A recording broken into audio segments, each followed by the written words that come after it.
They say we should have known better than to fall so deep down into this rabbit hole we found.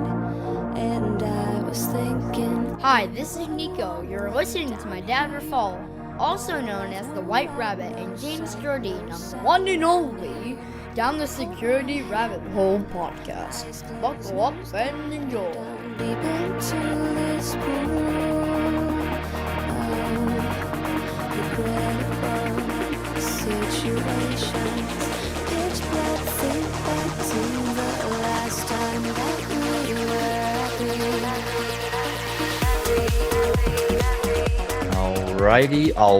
Alrighty. Let's get into it. Ladies and gentlemen, welcome down the security rabbit hole to another edition of your favorite Down the Security Rabbit Hole podcast, the podcast that has been around for 14 years and counting in the cybersecurity industry and keeps you up to date with information, personalities, weird stories, and other random things that we decide are important enough to record. All right. Welcome to a fun episode where we're going to talk about a topic James and I have covered a couple times here. I've covered with others. It is the topic of zero trust. And I know a lot of you just rolled your eyes at me. That's okay. We're going to cover, I did it a little bit as well. We've got a guest that's going to talk a litk bit about, we're going to talk probably a lot about relevance, and the topic really focuses today on, all right, if we can agree zero trust is a thing, which it is, how do you do it in a company that isn't brand new without breaking all the things? And so on that note, welcome Rob Allen from the ThreatLocker. Rob, how are you? Thank you, sir. I'm very well. And all right, give us a 30-second version of who you are, what you do, and where you're from, because I love that accent. In no particular order, I am Chief Product Officer for ThreatLocker. I do Chief Product Officer stuff, and I am from Michigan. Okay, I'm not actually from Michigan. I was going to say, I'm not buying it. Try again. I'm from Ireland. For some reason, Michigan just comes to mind when people ask me where I'm from. I love it. I was waiting for the punchline. I'm like, no, that's false. All right, Rob, let's kick this off. So we've done zero trust a couple of times. We've had luminaries and people that are part of the zero trust world. Zero Trust World, excellent event. Florida, February. Everybody should go to it. That's right. Is that a thing? Is that an actual thing? There's an actual event called Zero Trust World? ThreatLocker's event every February. Zero Trust World, Orlando, Florida. Well, there it is. I did not plan that, but well done me. All right. You just predicted the past, Raf. That was a great job. The past and the future. Oh, that's good. All right. Well, then, in and around the zero trust orbit, there seem to be two camps. There seem to be the vendors who really are excited about zero trust and the new opportunities it brings. I live in that world myself. Then there's the other camp of people that simply roll their eyes and say, yeah, we've tried this before. We've done this before. If we do it the way you're thinking, we're going to break everything. There are some people in the middle, but I think they're there because they haven't picked a side yet. Talk to me about your perspective on zero trust, because I want to hear kind of where you're coming from before we dive in too hard. Well, can I ask a question? In your previous conversations with luminaries, did you ever actually come to a conclusion as to what zero trust is? No. It's kind of like XDR, where it's a good idea. That means different things depending on what's that. It's kind of whatever you want it to be. Yeah, it's sort of whatever your marketing department says it is. It is a problem. It is obviously something of or somewhat of a buzzword or buzzwords. And as such, much like AI, everybody wants to get in on the party and say they are zero trust. Can we try and agree on a definition? Can we try and agree on what it is? Sure. I think it's a good place to start. How about this? How about you start and I'll tell you if I agree with you or not. Well, what I am going to do is, as a proud not American, I am going to quote your government at you. Okay, that's fantastic. Your Please government's definition of zero trust is the zero trust security model eliminates implicit trust in any element, node, or service.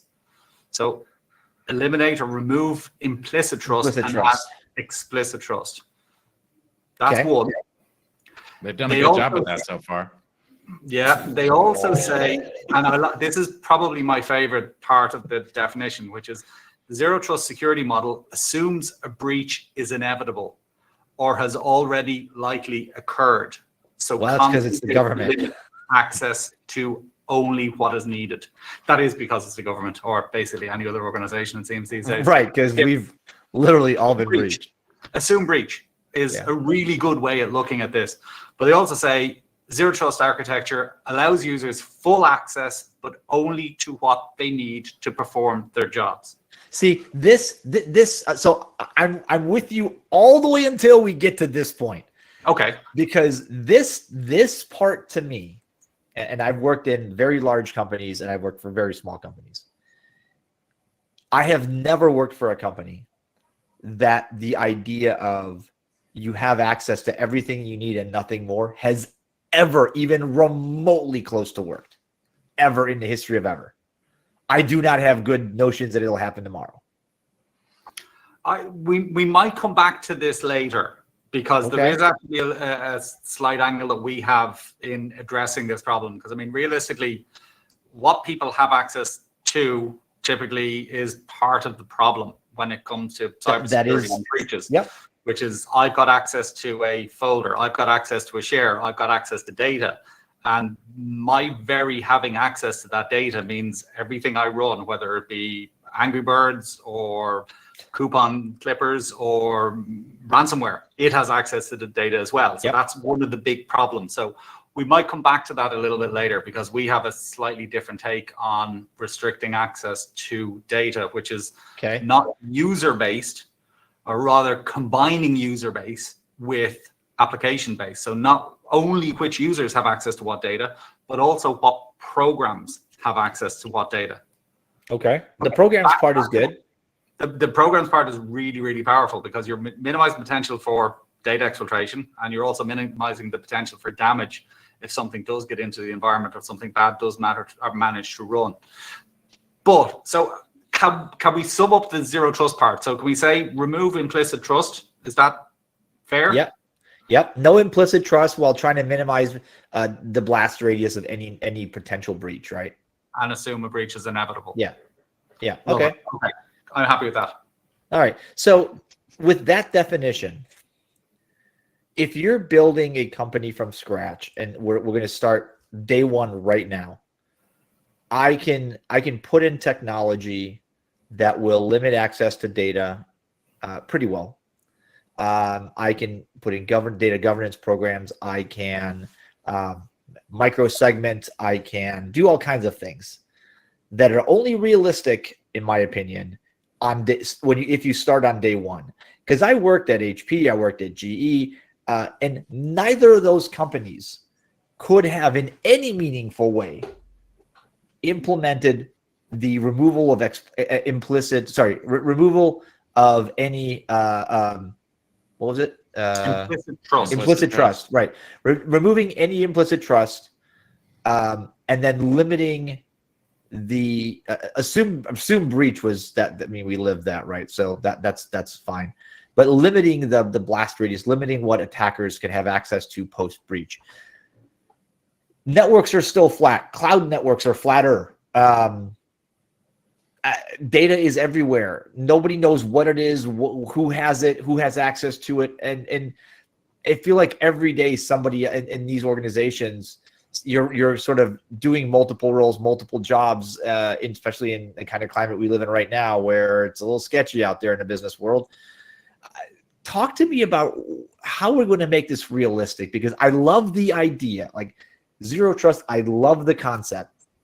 I think for the military, I think for anything government related, although I think they're going to get there somewhere around 20 never. And for the civilian class, like it's hard for me to do this at home. You know, like you go, okay, this drawer is for my stuff, that drawer is for your stuff. That's a mixed use drawer, but for stuff that we both use. 30 seconds later, all of them are mixed use and nobody knows where anything is. Stop me if you've heard this one. Everything you've described up to this point is exactly what the problem is. Correct. So now I don't what? think the solution to the problem is to accept that the problem is a thing and the problem cannot be fixed. Okay. Again, obviously, if you're starting from scratch with a business today, then it's much easier to do this because you got brand new computers, you know exactly what's on them, you give them out to people, you assign, as you said, know, roles, responsibilities, access to data, etc. But that's not the world we live in most businesses. Okay, we're not having startups come to us and say we need this. We're having established businesses coming to us and say we want to implement these principles. So the way we approach the problem is basically, first of all, you have to quantify it. Okay, so you need to know what's in an environment. You need to see everything that's in an environment. Now, when we're talking about what's in an environment, primarily we're talking about software. So good software, bad software, all software. Okay, and it's very difficult to make decisions about what is good and bad software because when you start talking about things like remote access tools like AnyDesk and TeamViewer and LogMeIn, etc., are they good or are they bad?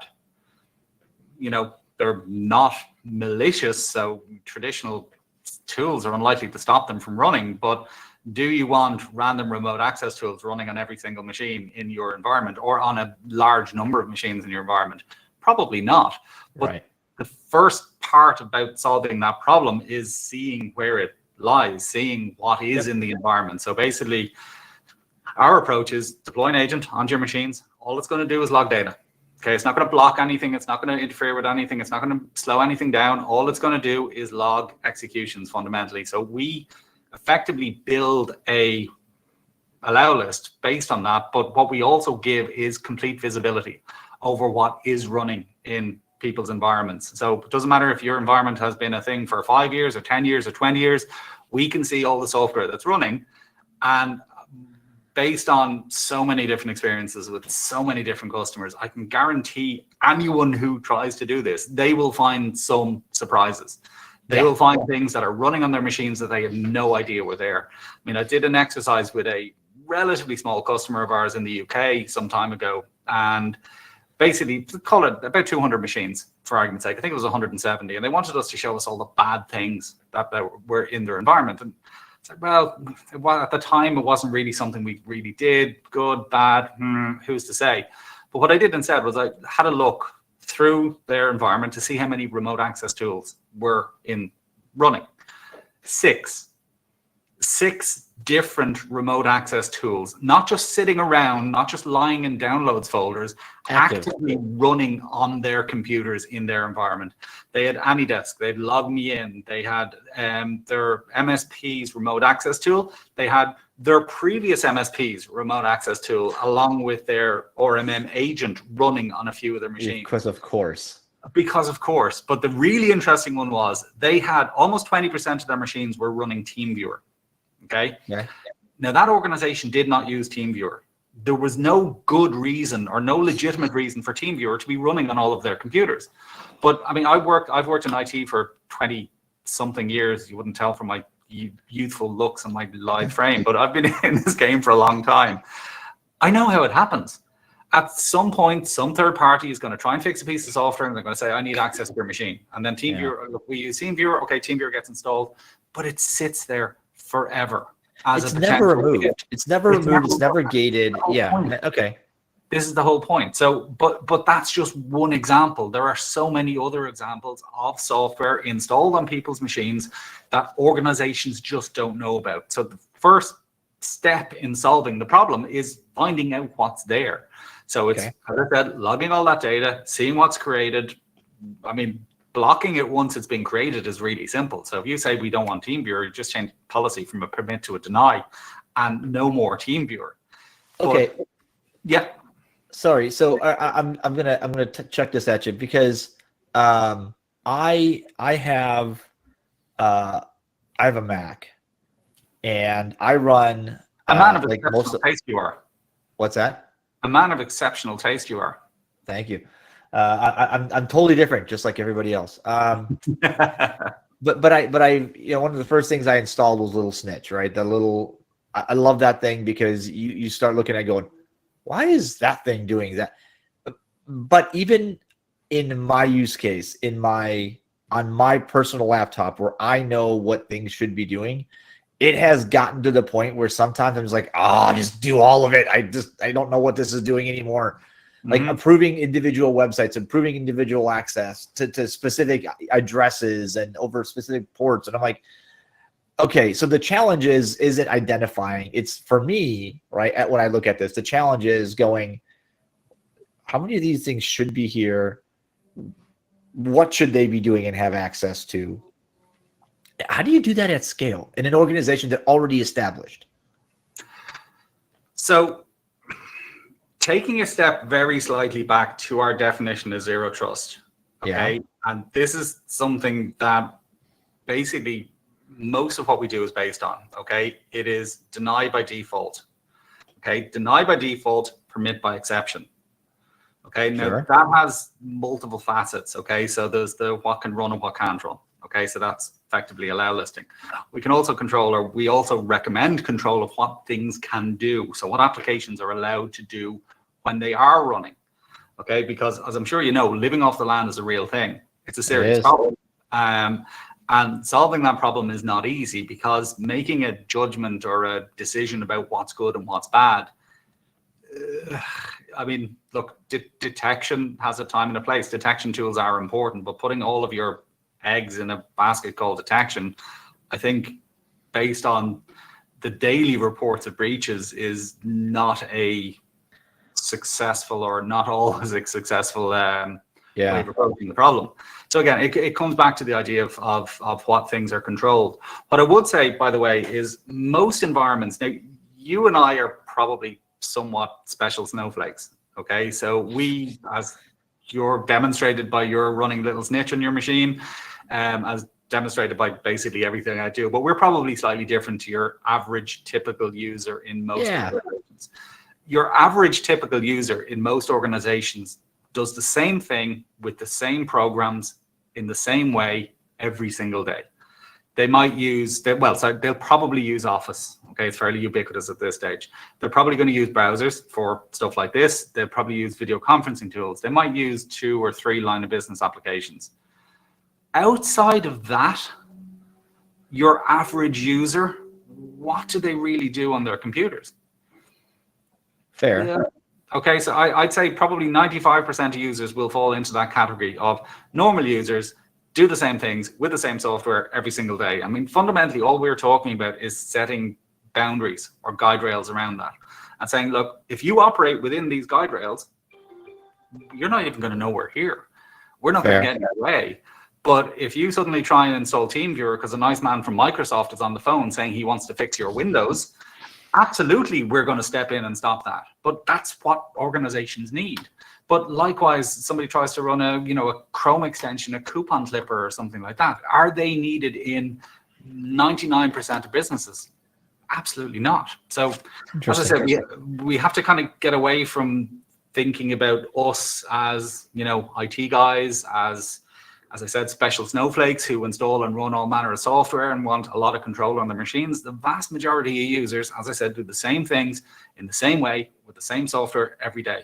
So James, James, I'm going to ask you one, because you're living in development environments. Does that still fly? Because development environments are interesting, right? Because developers want to be able to install anything they want to run. I would tell you, like, it is possible to create develop environments that aren't they're not local admins.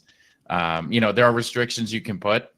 We actually have restrictions where we have different sets of policies that we apply for the development team, where we're doing more of these are known and we're going to blacklist this stuff from happening on your systems, but you have more capability to install certain things, but we have visibility into everything that's being installed, right? I think that's the key, right? Is you have to have that visibility and the context around that to know okay, TeamViewer just got installed, but it's a system admin that just did that, right? Versus, somebody over on the customer support desk. Now, That's fair. Whether that's good or not, the system admin just fell for the TeamViewer trick. They just got owned, right? But the context around the people that are doing things, I think, straight to Rob's point, most people's day is doing the same exact thing. So it makes me curious. We have technologies that make this doable, to identify all the software, to lock it down, and some of this stuff's even built into your Windows environments, all that stuff.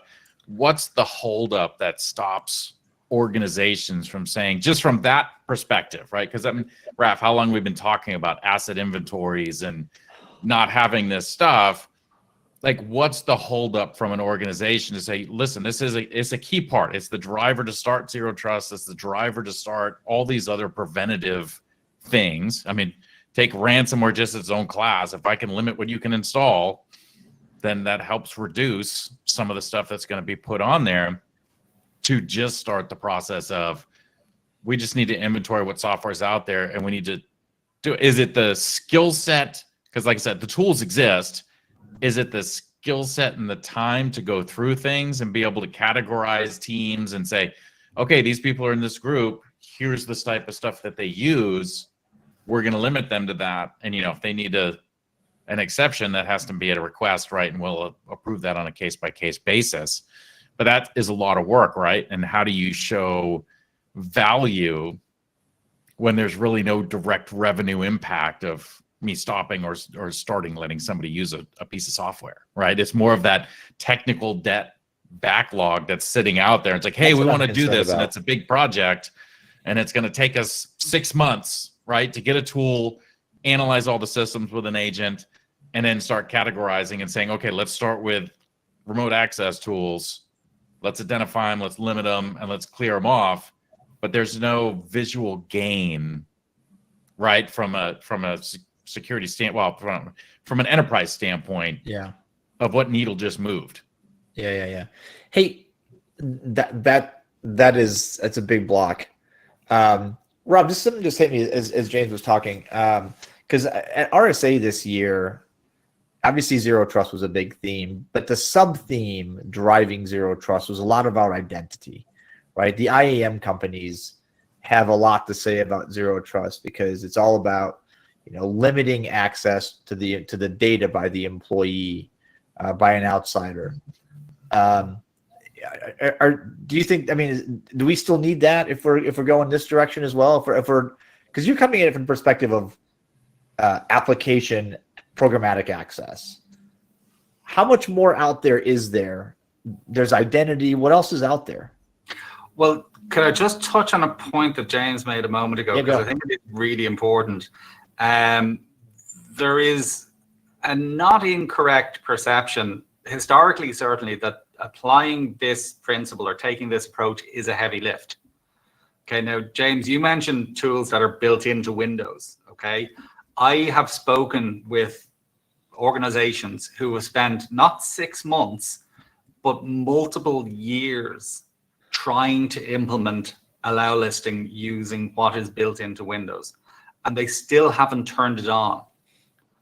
Okay, that is not an exaggeration. I know of one organization who are 4 years deep into a project to implement allow listing using what is built into Windows and have not turned it on yet. I know of another organization in the Middle East who spent 2 years.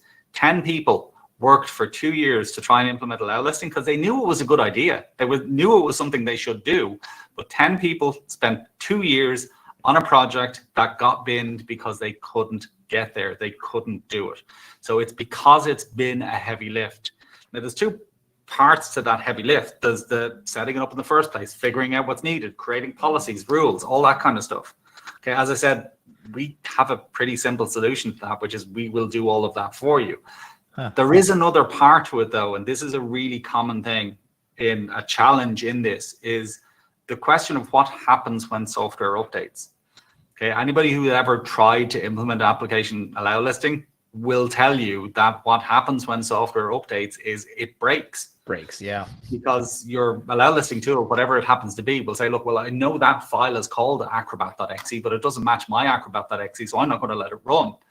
Okay, and that's why it's always been the purview of governments, massive organizations, multinationals, that sort of scale of operation, because realistically, you needed a team of 10 or 15 people working 24/7, 365, just to keep on top of updates. I mean, look at any average Windows, any Patch Tuesday. You know, the amount of files that change on a Patch Tuesday is phenomenal. And if you have to catalog each one of those individually, if you have to go in and take care of it, absolutely, it is impossible. And that's why those organizations spent years on projects and just gave up. But the way, I suppose, the solution that we came up with for that is that we basically say to our customers, you don't need to worry about that. You don't need to worry about updates causing problems, because what we're going to do is we're going to have a database. We're going to have a bunch of applications that we will maintain definitions for. Okay, so Acrobat, as I said, new update comes out from Acrobat rather than letting all of our customers have to react and struggle and, you know, update those definitions themselves. We've got a bunch of people, 60 people at our applications team, who will catalog that update, who will capture all those applications, all those hashes, add them to a definition that gets pushed down to the customers automatically. So the long and the short of it is, you don't need to do, or customers don't need to do all that hard work, because effectively we're taking it on, we're doing it for them. And that knowledge that updates not breaking things is part of, I suppose, the secret sauce as to why this is as manageable and as attainable and as achievable as those other tools have not been. Can I ask a question? It's going to sound like I'm being snarky, but I'm actually 100% being serious. At what point can I reserve the right to be offended? What's that? Can I reserve the right to be offended? No. Okay. Well, now I will. What I will say is, I'm Irish. Okay, we hold grudges. Okay, holding grudges is one of our skills. Okay, we hundreds of years. Okay, so just I'll leave that. Fair enough. So you mentioned you got a group of like 60 people that are constantly kind of watching these updates and committing this catalog. At what point does that endeavor, with enough customers, with enough applications, enough updates, does that get moved to like some sort of AI type of implementation? I don't mean what everybody's thinking. I mean by AI, like an algorithmic version of this, right? Something that machines can do some of this work, so you can maybe do it at scale, or is that going to stay with the human? The likelihood is, so I mean, I'll give you an example. Probably one of our most difficult, and look, I'm the wrong person to talk about this, because I'm not our applications team. I've got guys outside who will regale you about the challenges of certain applications. Teams, apparently, I for some reason I always thought Firefox was the most difficult, but apparently Teams is not. There's something like 19 different update paths for Teams. That doesn't surprise me. Teams was built by the devil. Oh, completely, absolutely. No doubt.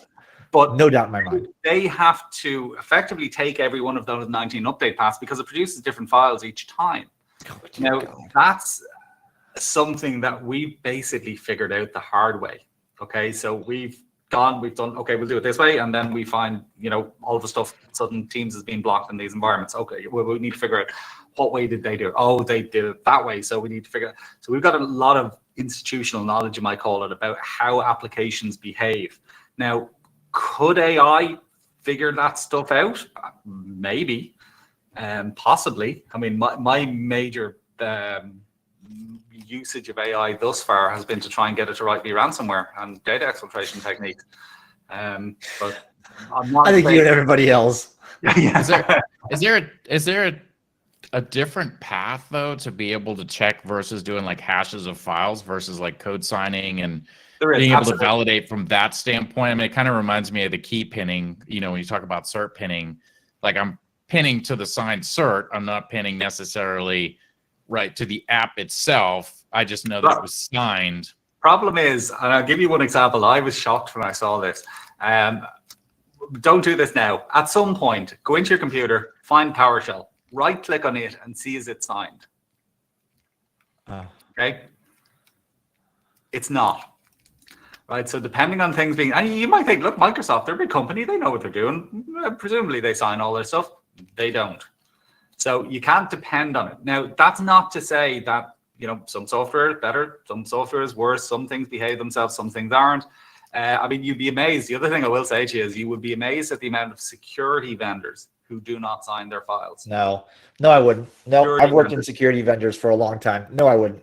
No, we're terrible. Maybe not. Vendors Maybe are not. terrible. Okay, you're not easily surprised. But yeah, No. security vendors are probably as bad, if not worse than others.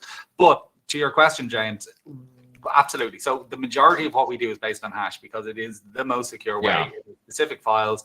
But that's not to say that there aren't opportunities to build what we call definitions using other variables. So things like, what the file is called, what folder it's in, what created the file. As you said, certificates. I mean, we often create what we call path insert rules. So it's files in this location signed with this certificate. So you can expand, you can be a little looser with this. It doesn't have to be hashes every time. I mean, realistically, if it was hashes every time, it'd be a really difficult undertaking. Yeah. But the fact that we can combine those different variables means it Right. is possible. All right, I'm gonna as we wrap here, I'm gonna give you one question. I'll give you the final word on it, and then we'll cut. Rob, if we're looking at access, limiting access programmatically by applications and programs and systems, how much of the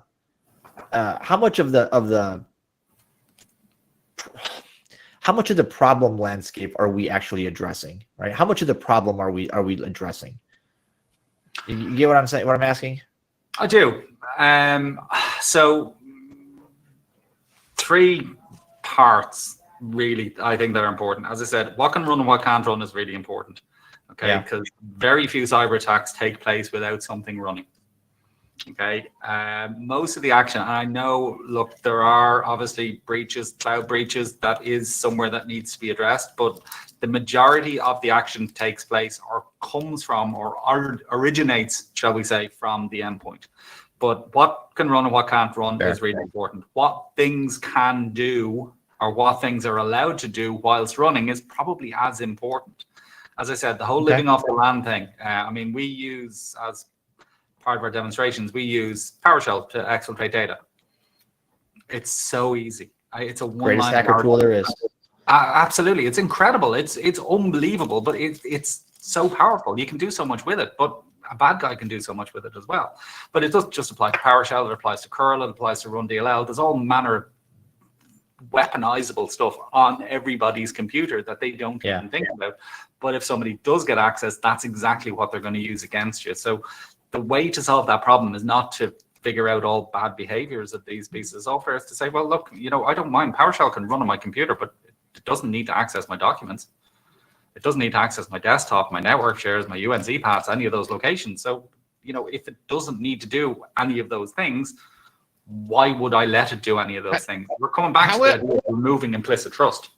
How hard is it to take from just you can't access file locations, stuff like that, to moving that in, like from a ransomware perspective, right? Like, I don't want this tool to be able to invoke encryption functions, stuff like that. Like, is that as easily controllable to say, hey, allow PowerShell, but PowerShell can't call the built-in encryption? Exactly. That interaction between programs is really important as well. So, I mean, first of all, you can stop things from being able to call PowerShell. So, like Office out of the box can call PowerShell.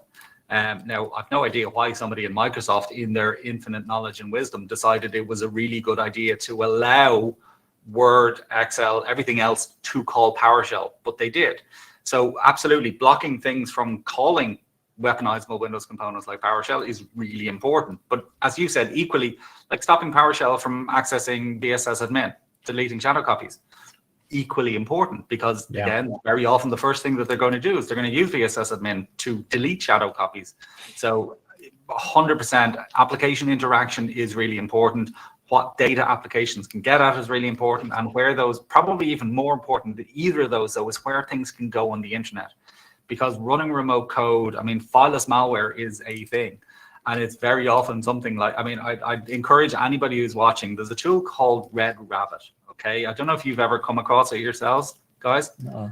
Just Google Red Rabbit and PowerShell. Okay, you'll find it on somebody's GitHub repository. It is awesome. It is amazing. It is about 3,000 lines of PowerShell. Okay, It does network scanning. It does password cracking. There's a reverse shell part to it as well. There's keyloggers, all manner of stuff that you really don't want to run on your machines, or you don't want to be allowed to run on your machines. But the actual the link on their website is a IEX command. So it's a PowerShell, IEX, run this remotely. So it's going to bypass pretty much any security that everything. Yeah. I mean, it's effectively fileless malware, but I very much encourage people, check it out, run it on your machine. It's not malicious. It's not bad. It will, potentially can do some bad things. It could be. Check out how easy it is to run it on your computer right now. I can pretty much guarantee 99% of people will have no issues with running that thing. But it's a really good example of how you can very easily circumvent or get around detection. All right. Well, we're going to leave it there. That's a great place to end it. We're all screwed. All right. I like it. I like it. There's a solution. Right. There's always solutions. All right. So I like what you proposed. I think we've got something to go.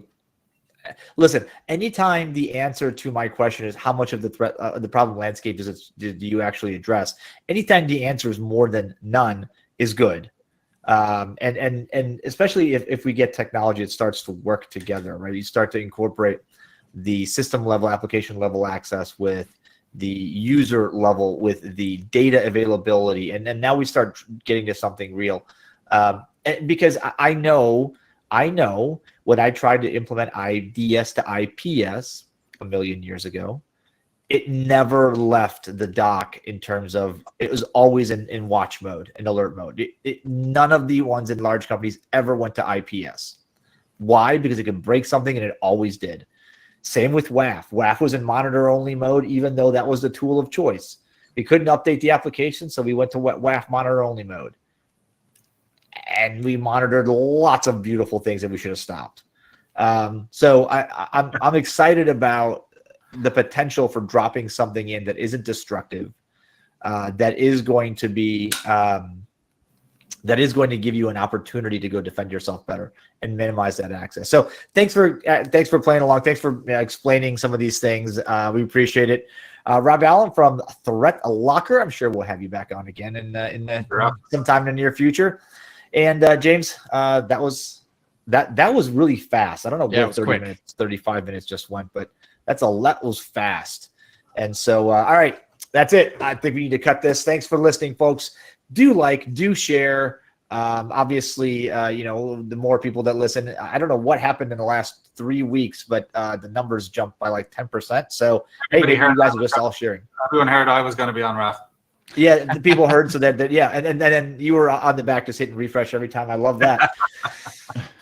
All right, thank you so much for listening, you guys. That is it. We're gonna cue the music. We'll be out of here. We'll see you another time, another place on another Down the Security Rabbit Hole podcast.